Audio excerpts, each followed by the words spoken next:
नमस्कार। बिहार चुनाव को लेकर कैपिटल टीवी का खास शो वॉर ऑफ स्टेट देख रहे हैं आप। मैं हूं आपके साथ पूजा। महागठबंधन ने अपना घोषणा पत्र तो तैयार कर लिया, लेकिन जिस पार्टी के युवराज खुद मैदान में नहीं है उससे जनता क्या उम्मीद करे। पटना में कल शाम तेजस्वी यादव वचन पत्र जारी करेंगे, पर कांग्रेस के राहुल गांधी का कोई अता पता नहीं, ना तारीख तय, ना बिहार जाने की पक्की खबर। जैसे उन्हें खुद भी भरोसा नहीं कि इस गठबंधन का कोई भविष्य है। और घोषणा पत्र में क्या है? तेजस्वी यादव का वो पुराना वादा कि पहली कैबिनेट में 10 लाख सरकारी नौकरियां। सवाल ये है कि तेजस्वी जी, आपने जब पिता के साथ रेलवे चलाई थी तब कितने लोगों को नौकरी दी थी और कितनों से घोटाले के टिकट काटे थे। आईआरसीटीसी घोटाला अभी तक बिहार के माथे पर काला धब्बा है और अब कोर्ट ने रोजाना सुनवाई का आदेश भी दे दिया है। मतलब चुनाव के साथ साथ लालू परिवार की अदालत यात्रा भी रोज तय है। तेजस्वी का हाल कुछ यूं है कि एक तरफ घोषणा पत्र में सपनों की रोटी, दूसरी तरफ अदालत के कागजों की मारा मारी। आईआरसीटीसी घोटाले की सुनवाई अब तेजस्वी के लिए सियासी जांच नहीं, राजनीतिक जलालत बन चुकी है। कोर्ट के पास सबूत है, तारीखें तय है और जनता सब देख रही है कि नौकरी का वादा करने वाले ही अब जवाबदेही के पिंजरे में कैद है। तो कैसे चुनाव से पहले फंसा है ये पूरा महागठबंधन, आपको बताएंगे। चर्चा के लिए मेरे साथ स्टूडियो में मौजूद हैं हमारे सहयोगी और senior journalist Raj Singh. Sir, आपका बहुत बहुत स्वागत करती हूँ। एक एक करके टॉपिक पे जिक्र चर्चा करेंगे। मेरा पहला सवाल आपसे है कि आईआरसीटीसी घोटाला, जिसकी ट्रायल की भी शुरुआत हो गई है, कैसे फंसते दिख रहे हैं लालू तेजस्वी, या यूं कहे कि पूरा लालू परिवार? देखिए, इसमें पूरा लालू परिवार फंसा हुआ है। लालू यादव हैं, राबड़ी देवी हैं, तेजस्वी यादव हैं। ये राबड़ी देवी और तेजस्वी यादव इसमें मुख्य हैं क्योंकि इनके नाम से ही लैंड की रजिस्ट्री हुई है वहाँ पे इस पर्टिकुलर केस में। देखिए, है क्या कि ये जो लालू परिवार है, जमीन उसकी कमजोरी है। जमीन उसकी कमजोरी है। जहाँ भी इन्होंने घपले किए हैं, अगर किसी को कुछ फेवर किया है तो उसके बदले में उनसे जमीन ले ली है। ये बात तब से शुरू होती है। देखिए, एक बात मैं आपको और बताऊं, जब कांति देवी एक मंत्री हुआ करती थी केंद्र में, तो आरोप तो, और बड़ी करीबी हुआ करती थी लालू यादव के, आरोप तो ये भी लगा था कि जब उनको मंत्री बनाया गया था तो उसके बदले में उन्होंने उनसे भी जमीन ले ली थी। बोला मंत्री तो बनाएंगे, पहले जमीन दो। जमीन उनकी कमजोरी है। चारा घोटाले में जो कुछ हुआ वो सबको मालूम है, उसमें तो वो दोषी साबित हो ही गए, लेकिन वो चारा घोटाले की बात थी। ये जो लैंड फॉर जॉब्स स्कैम हुआ, जब वो रेल मंत्री बने तो उन्होंने एक ऐसा माहौल क्रिएट किया, वहां पे एक ऐसा मैसेज बाहर गया कि अगर आप लालू यादव से कोई फेवर चाहते हैं तो आपको अपनी जमीन देनी पड़ेगी। बहुत लोगों को उन्होंने रेलवे की नौकरियां दी, लेकिन उस नौकरी के बदले में उन्होंने उससे जमीन ले ली, है ना। किसी और के नाम से जमीन लिखवाया और बाद में वो गिफ्ट हो गया लालू परिवार के किसी मेंबर के नाम पे। अभी सोचिए, इस जमाने में कौन गिफ्ट देता है किसी को बेवजह की? तो आपने अगर ये काम किया, आपने इस तरह का भ्रष्टाचार किया और आपको लगा कि हम इतना दिमाग लगवाते हैं कि किसी और के नाम से लिखवा देंगे और फिर बाद में हम ट्रांसफर करवा लेंगे, तो दुनिया इतनी बेवकूफ़ नहीं है ना, एजेंसीज तो इतनी बेवकूफ़ नहीं है। अब देखिए, लैंड फॉर जॉब्स का तो मामला बड़ा क्लियर है, नौकरी दी और उसके बदले में जमीन लिया। ये आईआरसीटीसी का जो मामला है, ये अब बड़ा ही इंटरेस्टिंग है। अभी देखिए, आईआरसीटीसी के अपने होटल्स हैं और उसके मेंटेनेंस के लिए समय समय पर टेंडर निकलते हैं। तो ये जो केस पर्टिकुलर है, जिसमें कि अभी रोज रेवेन्यू कोर्ट में मामला चल रहा है, 2 होटल्स थे, एक तो रांची में और एक उड़ीसा के पुरी में। उसका एक टेंडर निकलता है उसके मेंटेनेंस के लिए। उस टेंडर को इन्होंने जिनको दिया, उसमें एक सुजाता होटल है, उसके अलावा एक और कॉर्पोरेट एंटिटी है। अब आरोप यह है कि उस टेंडर को जब इन्होंने दिया तो उसके बदले में उनसे जमीन लिया इन्होंने। कहां? पटना में 3 एकड़ की वो जमीन थी और वो जमीन किसके नाम पे की गई? राबड़ी देवी और तेजस्वी के नाम पे। तो इन्होंने ये दिमाग लगाया कि भाई पहले किसी तीसरे के नाम से, एक तीसरे फॉर्म के नाम से वो जमीन ट्रांसफर हो गई, उसके बाद उसने ट्रांसफर कर दिया तेजस्वी और राबड़ी देवी के नाम से। अब कहते हैं, इसलिए जदयू ये कहती है कि भाई ये जो लालू परिवार है, ये पटना में आज की तारीख में सबसे बड़ा जमींदार है। 43 बीघा से ज्यादा जमीन, सोचिए, एक आदमी के पास है। तो ये जो आरोप हैं, ये बिल्कुल ही ऐसे हैं, कई मामलों में तो ऐसा लगता है कि ओपन एंड शट केस है। देखिए, एक आदमी के पास इतनी जमीन नहीं हो सकती। अगर तो आप किसी बहुत बड़े धनाढ्य परिवार से आते हैं। आप खुद कहते हैं वेटनरी कॉलेज में रहते थे, इनके पिताजी प्यून हुआ करते थे, बहुत ही हम्बल फैमिली से आते हैं, तो एक आया कितनी जमीन है आपके पास कहां से आई? और ये तार सब एक दूसरे से जुड़ते जा रहे हैं। जमीन की कमजोरी, ये सारे आरोप लगना, लेकिन जिस तरह से शिकंजा कस रहा है। और देखिए, जब तक ये यूपीए की सरकार थी ना, उन लोगों ने कोई कार्रवाई नहीं की।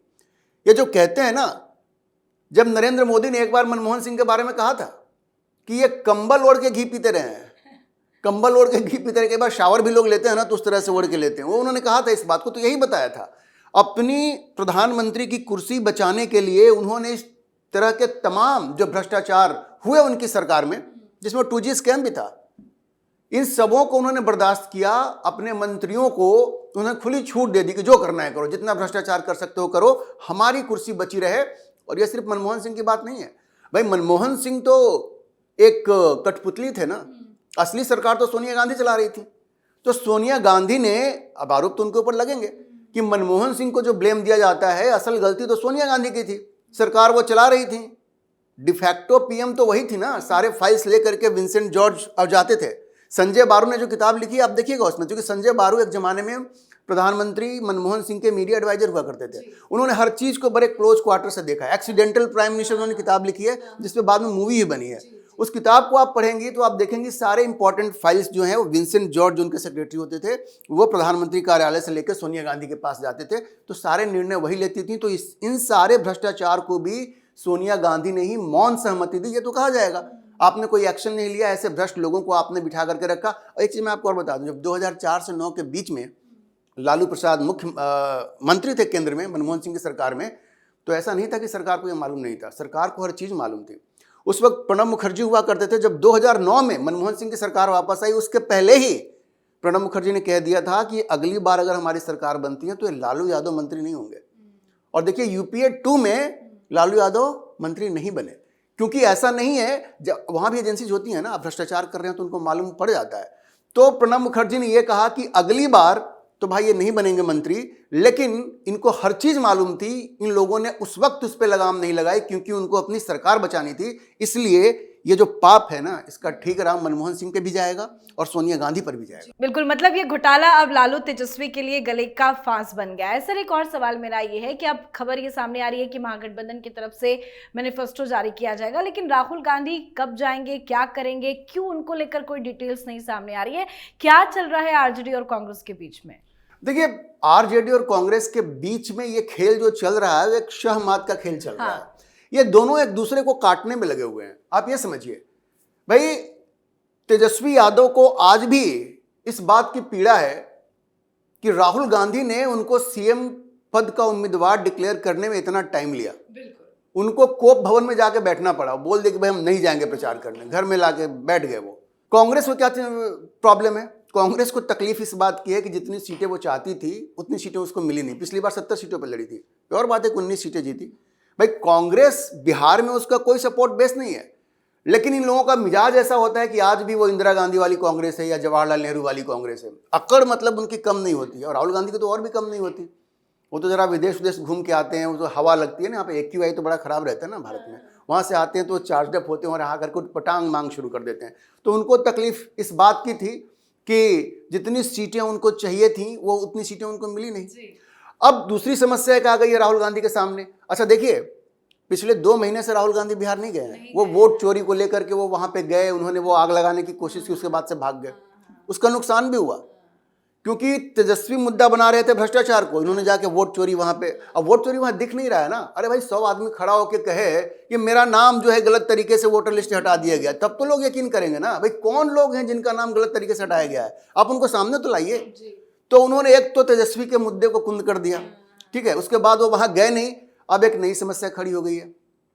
जिस प्रभारी को उन्होंने भेजा वहां पे, कृष्णा अल्लावरू को, देखिए कृष्णा अल्लावरू बहुत पढ़े लिखे व्यक्ति हैं, उनके पास बड़ी बड़ी डिग्रियां हैं, और राहुल गांधी के बारे में अमूमन कहा जाता है कि डिग्रियों से बड़े प्रभावित होते हैं। आप उनका इनर सर्किल भी देखेंगे ना, तो उसमें तमाम वो लोग हैं जो बाहर से पढ़ के, इनको लगता है कि जो ऑक्सफोर्ड कैम्ब्रिज से पढ़ के आ गया बहुत ज्ञानी आदमी है, ठीक है ना। तो कृष्णा अल्लावरू के पास भी बड़ी अच्छी डिग्री, उन्होंने उनको वहाँ भेजा।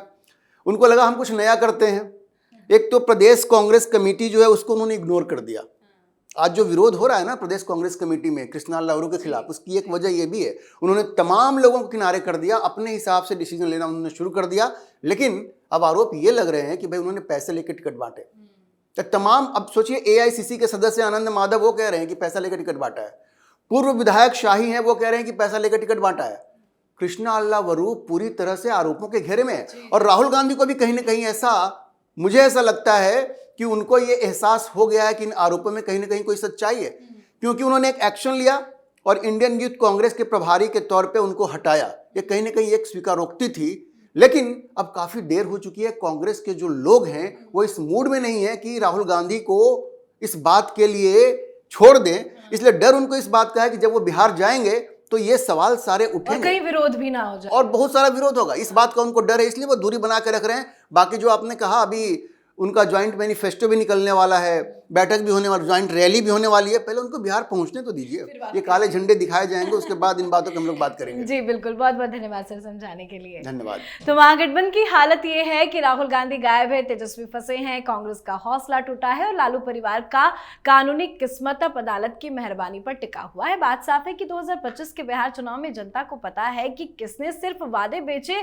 और किसने काम किया। महागठबंधन अब घोषणा पत्र नहीं, घोटाला पत्र बन चुका है, जहां तेजस्वी का हर बयान, हर वादा और हर कागजी सपना अब जनता के सामने बेनकाब हो रहा है। तो आप भी अपनी राय कमेंट करके लिखिएगा। देखते रहिए कैपिटल टीवी। नमस्कार।